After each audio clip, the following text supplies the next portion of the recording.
परभणी डिस्ट्रिक्टच्या पालकमंत्री आमदार मेघनादिदी बोर्डीकर यांचं जिंतूरमधील न्यू घर. तर मी लास्ट टाईम त्यांच्या जुन्या घराचा जेव्हा व्हिडिओ टाकलेला, मला बरेच कॉमेंट आलेले की त्यांचं नवीन घराचं पण कन्स्ट्रक्शन चालू आहे. सो गाईज, तुमच्यासाठी ही अपडेट. अँड आज आम्हाला जायचं होतं थिएटरला जिंतूरमध्ये देऊळबंद मूव्ही बघण्यासाठी. बट गाईज, माझं नशीब एवढं भारी आहे ना, ते थिएटर बंद होतं लिटरली.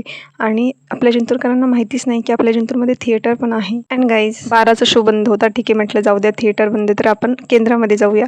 लिटरली गाईज, स्वामींचं केंद्रसुद्धा बंद होतं.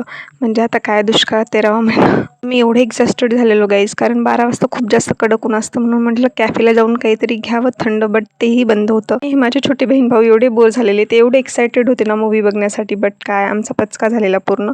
ते ना, आम्ही आमदार कॉलनीतून जात होतो. हे आपल्या जिंतूरमधील माझं फेवरेट घर आहे, जे की आहे अंकलचं, म्हणजेच आमदार मेघनादिदी बोर्डीकर यांच्या अंकलचं. आणि एवढं एक्झर्शन होऊनही आम्ही 3च्या शोला जाणार आहोत. And yeah, that's it for today. Okay then, bye.